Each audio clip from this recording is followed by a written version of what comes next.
এবার আর মনে হয় গতি বাঁচাতে পারবে না মোদি।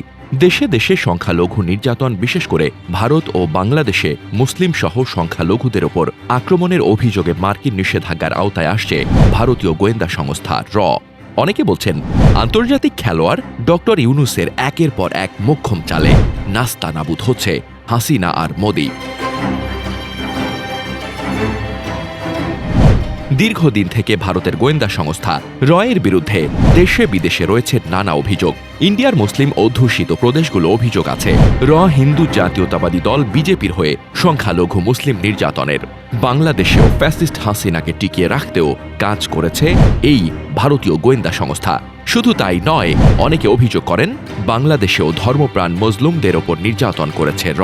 এইবার মোদির বন্ধু ট্রাম্পের দেশও রয়ের বিরুদ্ধে একই অভিযোগ নিয়ে আসছে।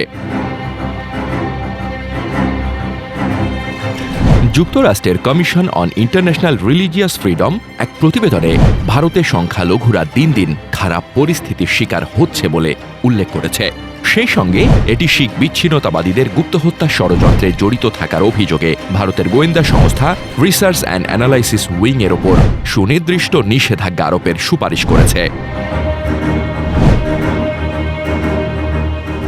বিশ্লেষকদের মতে এশিয়া ও অন্যান্য অঞ্চলে চীনের ক্রমবর্ধমান প্রভাব মোকাবেলায় ওয়াশিংটন নয়াদিল্লিকে সহায়তাকারী শক্তি হিসেবে বিবেচনা করে।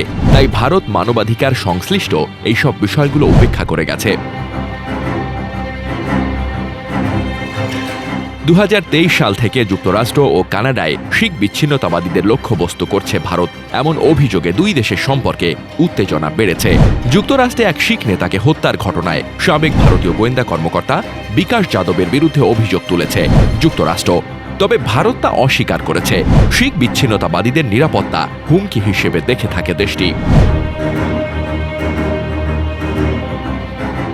মঙ্গলবার প্রকাশিত প্রতিবেদনে কমিশন বলেছে, ভারতে ধর্মীয় সংখ্যালঘুদের ওপর হামলা ও বৈষম্য বেড়েই চলেছে, যে কারণে 2024 সালে ভারতে ধর্মীয় স্বাধীনতার পরিস্থিতি আরও খারাপ হয়েছে।